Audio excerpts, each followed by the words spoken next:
welcome you, congratulate you. I know we met a few times along the way.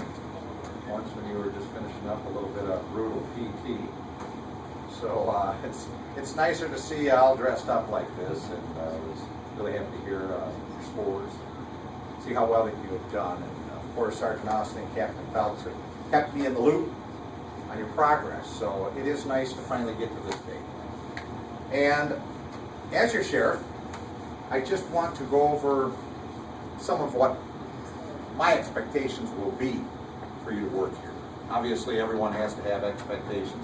We have high expectations here. We're a professional agency. We're a large organization. We operate one of the top 10 largest jails in the state of Michigan. Are we at 7 or 6? Thank you. The 6th largest jail in the state of Michigan. That's some tough job right there.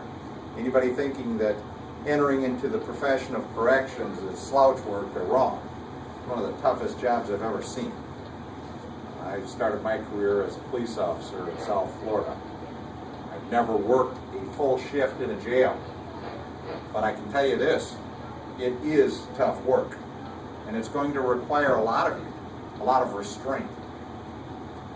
Because you will have to be dealing with people that do not want to be there. As a former road patrol officer, someone who goes out on the road currently, over on the east side today. And I don't always run into the best of people with the best of intentions. But I run into people that'll actually wave at me with all their fingers and say, "Hi, Sheriff." You're not going to see that in the jail very often. You're not going to have people who are going, "Hey, how you doing? It's a nice day today, isn't it?" Because they're all there against their wishes. That's what makes the job of corrections the most difficult, I believe, in law enforcement. So, we do have a code of ethics. I'm sure all of you are aware of it. And I'm not going to read it to you. I'll ask that you review the code of ethics. And of course, our policies and procedures, our rules of conduct. Those are the expectations of this agency. That's why we have a code of ethics and we have a mission statement. We must set the expectation so that it will be met. If we do not, we won't have the type of organization that you will be proud to work in. I'm proud of everyone that works in this agency. When someone says to me, "Sheriff, well, you're doing a good job down there at the jail," or, "Well, you're doing a great job out on the road," they're not talking about me. They're talking about all of you. They're talking about all the folks standing behind me. And I regularly say this, that my job becomes easier with the more qualified and dedicated personnel we have. Heck, I've even started to look younger over the last few years because of all the hard work these guys do. You'll get it one of these days, I'll pay you. But if you think about our general rules of conduct, I'll just read you the headings. Standard of conduct. Loyalty. Cooperation. Cooperation's a big one to me. Cooperation with one another. We must always have a spirit of cooperation with each other.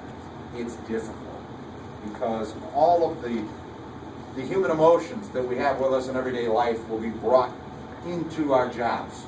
You'll bring what you know from the outside world here into this house. But we are one organization, whether we work on the road or in the jail, or administration, wherever it may be. Or EOC, Emergency Operations Center, we have a lieutenant there now. Cooperation is a very big thing. Insubordination, that falls next. Anyone here ever served in the military? Thank you. You'll understand it better than most. A chain of command and giving direct orders and going through the chain of command. As you'll see, sergeants, lieutenants, captain, sheriff, undersheriff. There is a rank structure within the organization. It's set up that way. We're based on the military. We're called a paramilitary organization. So, with that in mind, what I will have you do moving forward, make sure you know your rules of conduct. Not just because I might ask you someday, but because I want you to be the best that you can be. I want us to be the best sheriff's office in the state of Michigan. I said that when I became sheriff nearly 5 years ago, and I still say it to this day. I don't want to be the best in this region. I want to be the best in the state. Once we do that, we can move beyond the state of Michigan. But we're already being recognized within this state from other sheriff's offices and other police agencies, the Michigan State Police. When the colonel of the state police thanks me for the job that we're doing here, that's a credit to everyone you see behind me and in front of me. And you'll soon be a part of that. So take pride in what you do. I want to again wish you congratulations, welcome you aboard, and thank you for all the hard work and dedication that you've shown us so far. So thank you very much. Thank you. Captain Phelps, please.